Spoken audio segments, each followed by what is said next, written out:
Kapag ayaw nila sa'yo, hayaan mo sila. Hindi mo trabaho na ipagsiksikan ang sarili mo para lang magustuhan ka ng iba.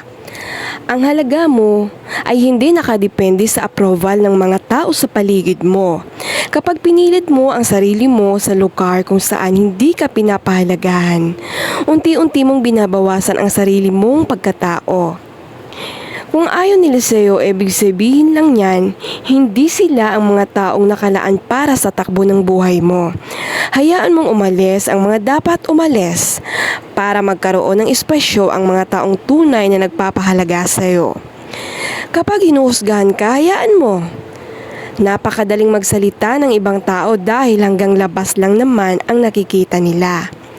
Hindi nila alam ang mga gabing umiiyak ka, ang mga pagsubok na mag-isa mong hinaharap, at ang mga sakripisyong ginawa mo para lang makatayo kung nasaan ka man ngayon. Ang opinyon nila ay refleksyon ng kung sino sila, hindi ng kung sino ka. Ang taong kontento at masaya sa sariling buhay, walang oras para manghusga ng buhay ng iba. Kaya kapag itinuturo ka nila, hayaan mo silang mapagod sa kakaturo.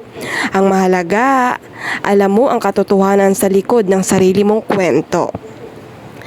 Kapag sinisiraan ka, hayaan mo. Masakit, oo, mahirap, manahimik kapag alam mong baluktot ang kwentong ipinapakalat nila tungkol sa'yo. Pero tandaan mo ito, ang basurang itinapon sa'yo, hindi mo kailangang pulutin at ibalik sa kanila. Huwag mong ibaba ang antas mo para lang pumatol sa mga taong walang ibang magawa kundi hilahin ka pababa. Kadalasan, ang naninira sa'yo ay ang mga taong gustong-gusto ang narating mo, pero hindi kayang gawin ang mga sakripisyong ginawa mo. Ang pinakamagandang resback sa mga naninira sa iyo ay ang patuloy mong pag-unlad, pagtagumpay at pagiging masaya.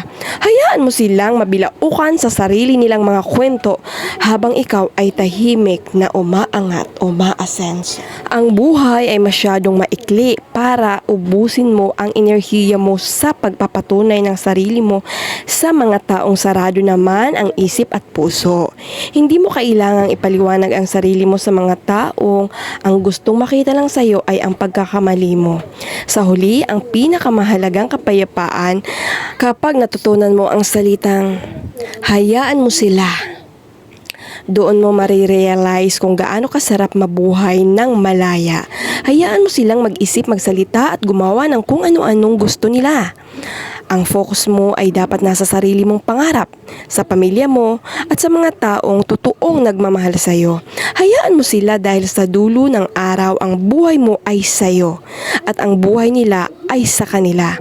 Protektahan mo ang kapayapaan ng isip mo higit sa lahat.